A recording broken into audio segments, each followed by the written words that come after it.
रहिया देखे लीती वही हो सगरी चिर के बदरी के आ जैती बहरी चिर के बदरी के आ जैती बहरी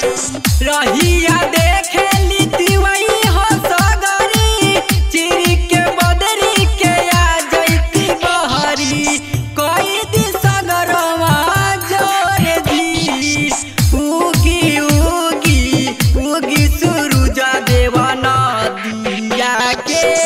ओर जी उगी उगी उगी सुरुजा देवाना दिया के ओर जी उगी उगी उगी सुरुजा देवाना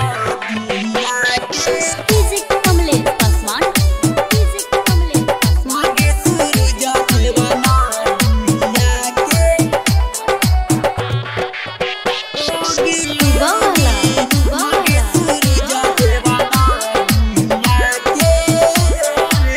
राइटर नेहाले के बाटे निहोरावा ऐतिए देव साजी साथ घोड़ावा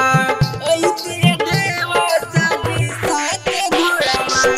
सत्या विनोद के बाटे निहोरावा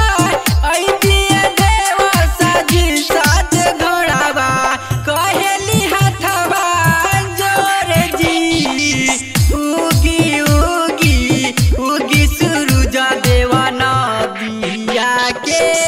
ओर जी उगी उगी उगी सुरुजा देवाना दिया के ओर जी। Recording studio red angel music Raxaul.